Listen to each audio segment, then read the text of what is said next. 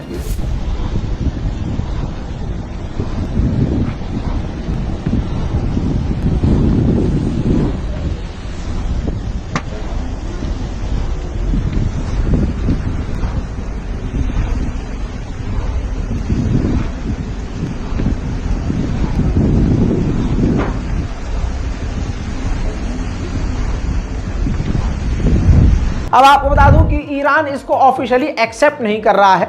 अब ईरान के जो लोग हैं उस बात को कह रहे हैं कि भाई ये पुरानी वीडियो है, लेकिन हकीकत ये है कि 3-4 दिन पहले का वीडियो है और ईरान का ये नुकसान हुआ है। ईरान पूरी जानकारी इसकी नहीं दे रहा है। माशाल्लाह सभी शांत बैठे हैं, भारत और पाकिस्तान की बात करें तो, लेकिन स्वीडन जो इस्लामोफोबिक देश है वहाँ फिलिस्तीन के लिए आवाज़ उठ रही है।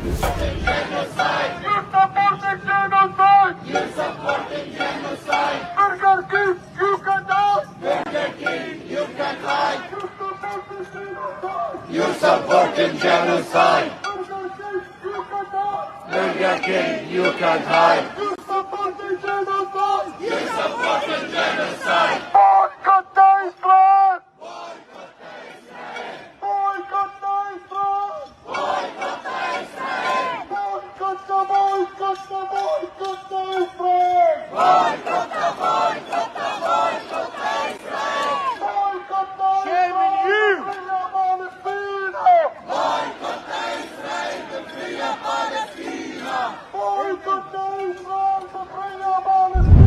इसी के साथ दोस्तों सलाम हो आप लोगों को कि आप तो शांत बैठे हैं, लेकिन इस्लामोफोबिक पेरिस के अंदर, फ्रांस के अंदर भी प्रदर्शन हो रहा है।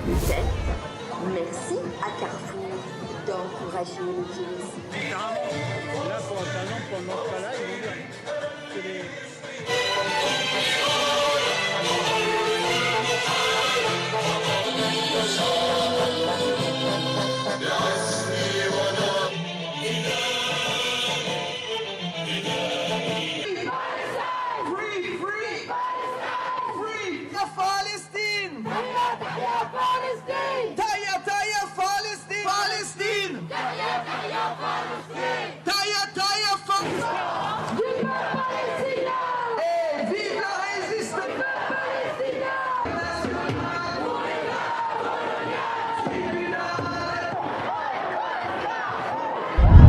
मेरे दोस्तों, अल्लाह आपको सलामत रखे।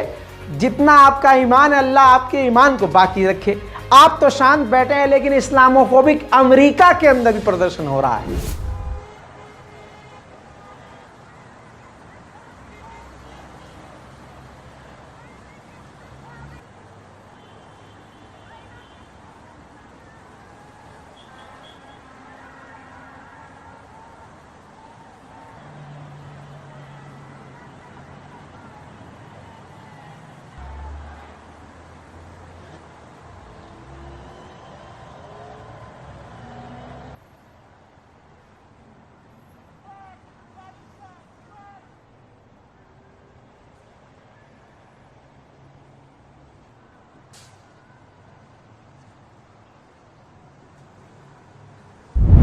एक बार फिर से तमाम भारत के मुसलमानों को मेरा दिल से सलाम कि आप तो सब्र के साथ बैठे हैं, वाह वाह।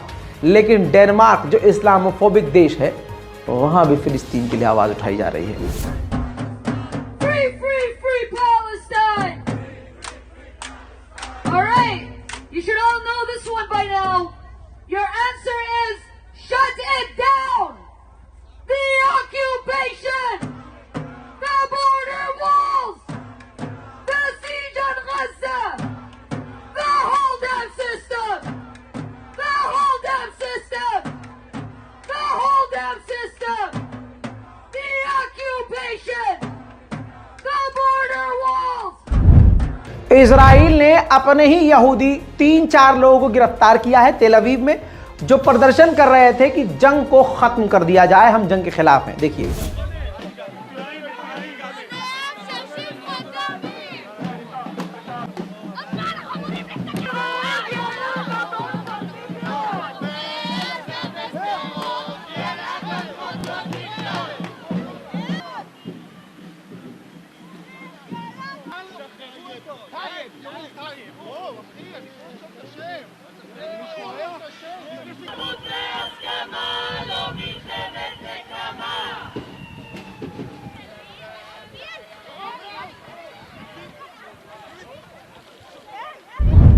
उधर दोस्तों नेदरलैंड में ज़ारा के शोरूम के बाहर फिलिस्तीन के समर्थकों ने जमकर प्रदर्शन किया।